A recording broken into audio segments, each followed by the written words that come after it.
All right, ready for a deep dive? Always. What are we diving into today? We're tackling a text that's been around for, about 2,000 years, give or take. Okay, you've got my attention. 2,000-year-old text, you said. Lay it on me. Lao Tzu's Tao Te Ching. A classic. But I'm guessing there's a twist. We're not just talking about the Tao Te Ching, are we? You know me too well.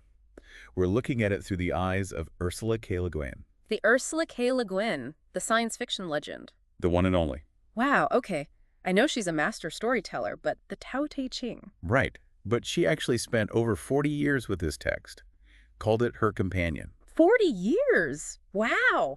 That's a serious commitment. It was. She actually inherited her father's copy. It was really special to her. I can only imagine. To have that kind of connection to a book passed down from your father. It's pretty powerful. Yeah. And you can feel that in her writing. It just brings this ancient wisdom to life in a whole new way. That's what's so great about Le Guin. She brings such a unique perspective to everything she does. So how does that play out in her approach to the Tao Te Ching? Well, she really wanted to make it accessible.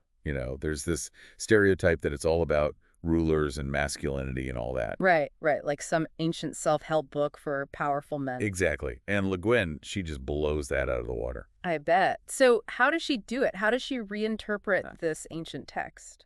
She focuses on the poetry of it, the beauty of the language. She really saw it as an art as much as a philosophical text. I like that. It's about connecting with the soul of the text, not just the intellect. Exactly. She wanted people to feel it, not just study it. And it works. The humor, the heart of it, she just pulls you in. I can see that. So where do we start? Where does Le Guin's deep dive begin? Well, we've got to start at the beginning, right? Chapter 1. The way you can go isn't the real way. The name you can say isn't the real name. Whoa. Okay, so right out the gate, we're in head-scratcher territory. Right. Like, what does that even mean? It's like Lao Tzu is saying, good luck trying to define this thing with words. The way is beyond definitions. Exactly. Le Guin actually calls this chapter Taoing, like it's an ongoing process, not some final destination. It's about embracing the mystery, the not knowing. Yes. And that not knowing, that's huge in the Tao Te Ching. It comes up again and again. So how do we even begin to wrap our heads around that, this idea of not knowing? Where do we go from here? Well, let's keep going. Let's see what other mysteries this ancient text has in store for us.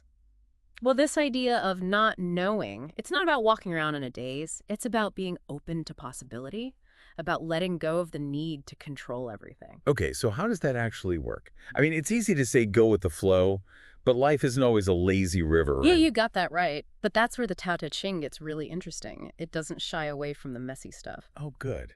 Because I was starting to think this was all a bit too zen for me. Not a chance. This Did it? text has got it all. Wisdom, humor, even some tough love. Bring it on. So how do we take this not knowing thing and apply it to, the real world with all its chaos and deadlines and whatnot? That's the million-dollar question, right? And the Tao Te Ching doesn't give us a step-by-step guide. It's more like it gives us a new way of seeing things. A new lens, almost. Exactly. And through that lens, we start to make different choices that are more aligned with, with ourselves, with the world around us. So it's less about figuring out the right answer and more about trusting our own intuition. You got it. Trusting your gut. I like it. Yeah. But it's tough out there. How do you tune out all the noise and actually hear that inner voice? Yeah, it's a practice for sure. So what's the secret? Any tips from Lao Tzu or Le Guin, for that matter, on how to make that happen? Well, they both really emphasize simplicity, slowing down, connecting with nature. Okay, I can get behind that. Get back to basics. Exactly. Le Guin actually translates this one chapter, chapter 80. She describes this little country, almost mythical, and they've got tools and everything, but they don't let their lives get run by them. That sounds idyllic. Right. But they choose happiness, connection. Sign me up. But seriously, how do we even begin to create that kind of balance? We can't all just run off to a utopia, Yeah, sadly not. but even small changes, right? Trade your phone for a walk in the park Okay, I could try that. or a home-cooked meal instead of takeout. Connect with some actual humans. Now you're talking. Those little things make a difference. Absolutely. It's about being present, even if it's just sitting in silence for a few minutes. I've been noticing this word nourish popping up a lot in Le Guin's translation. Oh, yeah, definitely. And I don't think it's an accident. It's like she's emphasizing this idea of feeding, Hmm. like mothering, completing, There's a connection there, for sure. It speaks to something deeper, I think. Like, we're all connected. part of something bigger than ourselves. And that our actions, even the small ones, have this ripple effect. They really do. So living in alignment with the way, it's not just about, personal enlightenment. It's about making the world a better place, That's it. Our happiness is all tied together, which is kind of a powerful message these days. especially now. Yeah. Climate change, social injustice, all of it. It's easy to feel overwhelmed. It really is. But even in the chaos, the way is still there. And those challenges, those are our opportunities. It's like Guin translates in chapter 79. After a great enmity is settled, some enmity always remains. How to make peace. Wise souls keep their part of the contract and don't make demands on others. Right.